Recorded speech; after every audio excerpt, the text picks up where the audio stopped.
Ladies, men, and gentlemen, we've got to talk about the Bulldogs versus the Newcastle Knights that happened over the weekend. Now, obviously, the State of Origin news took priority after what was a huge monumental day for rugby league. But we are back to focusing on the actual on-field product. And obviously, I'm here to talk to you about the Bulldogs. Yes, I have to admit, it is going to be a bit of a Bulldogs love-in, but I am going to be unbiased as much as possible and talk to you about the Newcastle Knights as well. In this video, I'm going to be assessing the Bulldogs' highlights, lowlights, but also opportunities that they need to kind of address for the round one in Las Vegas against the St. George Illawarra Dragons, and in fact, for the rest of the season. And I'm also going to talk about the Newcastle Knights. I actually think there are some positives to take out of it for the Novocastrians. Before we go any further, make sure that you do subscribe to Larry Talks if you are new. We are on our way to 2,000 subscribers, ladies, men, and gentlemen, and there will be a giveaway quite soon to help us reach that milestone, so you'll want to stay tuned for that. So make sure you are following Larry Talks on X. Subscribe if you are new. Help us reach the 2,000 milestone, because we upload compelling rugby league content almost every day. But let's not waste any more time. If you are supporting what we do here, make sure you leave a like on the video, drop some comments in. I love interacting with everybody. And if you don't like it, you feel like punching me in the face, no problem. You can let me know about it, just as long as you don't actually hit me, please. We want to try and live in a more civil world, don't we? And with that being said, let's get straight into the video. The Bulldogs 28, the Newcastle Knights 0 at McDonald's Jones Stadium. I don't want a McChicken burger. I'm all in on the Bulldogs. What a terrific performance. What a statement. It was a trial game, so let's just get that straight out of the way. We can't read too much or too little into it, but what we can do is not fail the eye test. Let's talk about what was good, what was bad for both teams. Let's start with the Newcastle Knights. I think there were a little bit of positives to take out of the performance. I really like Fletcher Hunt at fullback. I thought he looked really promising. He was very direct, has a very promising and direct running game. And I thought he troubled the Bulldogs defense at times. I think if he can play behind a competitive forward pack, that Fletcher Hunt can be a threat for the Newcastle Knights. And I think they've got the nucleus of a really strong spine. A lot of attention is going to go onto because he is the big money signing. I can see that he was really ripping straight into the defense when he had the ball. Very Kieran Foran-esque. So I'm going to give some credit where it's due.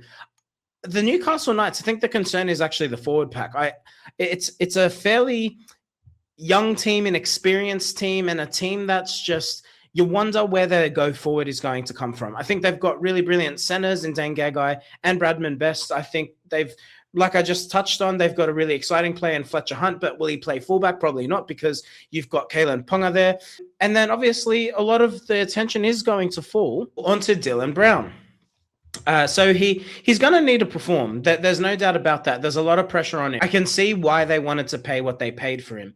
I think he'll be an overall successful signing. Will he justify 1.5 million?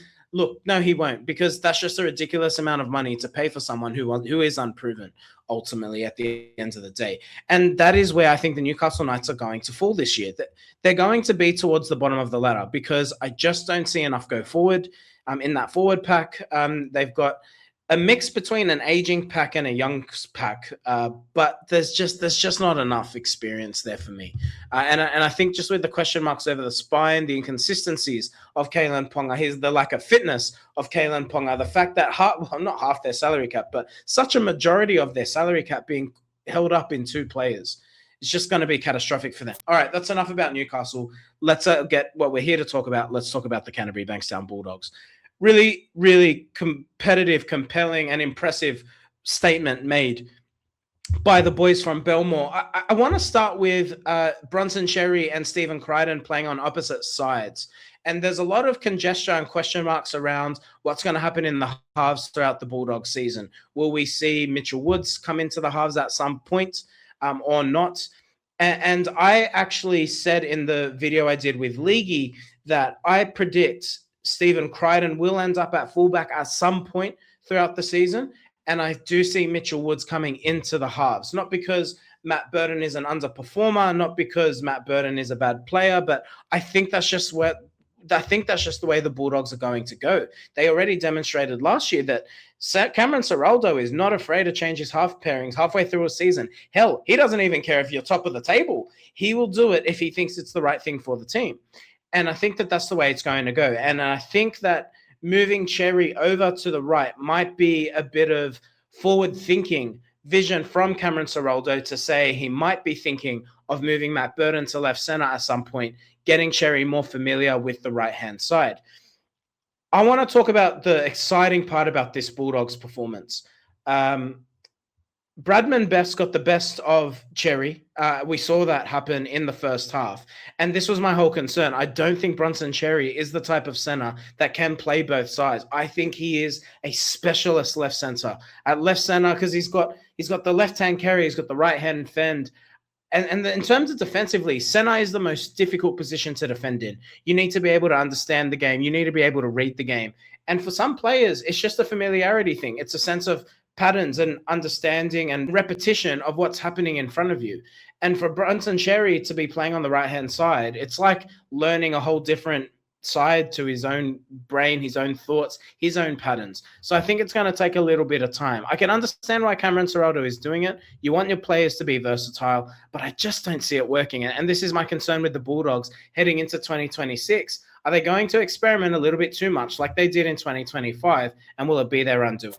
But 28-0, the Bulldogs scored a lot of points and they did not struggle. But we have to recognize that the Newcastle Knights are not a strong, cohesive defensive outfit. But you can only play what's in front of you. The thing I loved was Lachlan Galvin getting his hands all over the pitch. He was on the left. He was on the right. He was in the center of the pitch. There was, particularly in the first half, he was touching the ball many times throughout the sets. And I think that that's a sign that he's taking responsibility of being the number 7 and trying to actually attack the game and control the team. You have to give him credit. He's a young player. He's still learning. He's very talented. He's going to have a lot of eyes on him because, again, he's a high earner. His transfer from the West Tigers was such high profile, so controversial. He's a name that people want to either lift up or knock down. So he's going to have to learn to live with that pressure. But I thought he had a really positive performance. Let's talk about the really exciting one. Jonathan Su'A. He scored a couple tries. He did that brilliant kick in field with great composure that led to the try. I think it was Matt Burton who scored. And Jonathan Su'A, for me, is the more exciting of between him and Nikarima, who we saw broke into the first team last year. Jonathan Su'A is the one who I think the Bulldogs have earmarked to be a long-term solution on either wing. Jonathan Su'A is a big physical body. He's athletic. And I think that injuries permitting, he will be a solid first grader throughout 2026. I think Jonathan Su'A has a really good opportunity in front of him. But it's really good to see that the Bulldogs have depth, particularly in the wing area. When you think we've got Montoya still to come back, the fact that Jonathan Su'A has now got this opportunity in front of him, he's got to take it with both hands. And I think he did himself no harm. And I think we'll see him named in the round 1 side. Well done, Jonathan Su'A. Bailey Hayward, there's a lot of question marks on the number 9 coming into this season. His first full preseason as a number 9, I thought he had a really positive performance. He looked creative. He looked sharp. His service out of dummy half was faultless. So well done to Bailey Hayward. Again, there will be bigger tests. I think the question marks are still there. We can't answer those questions after one trial, but the signs are positive. And that's a really exciting sign for Bulldogs fans, including myself. Bulldogs going to win the comp? It'd be really silly to say so. So yes, they are going to absolutely win the premiership in 2026. But all jokes aside, the Bulldogs have a big game ahead of them against the St. George Illawarra Dragons. By the way, St. George Illawarra Dragons, I am actually going to analyze their performance. Let's talk about the St. George Illawarra performance against the Rabbitohs. I hope you enjoyed the video. If you do want to laugh at the St. George Illawarra Dragons, make sure you do hit a like, subscribe if you're new, and we'll see you next time. This has been Larry. I hope you like Larry Talks, and we'll see you soon. Get out of here.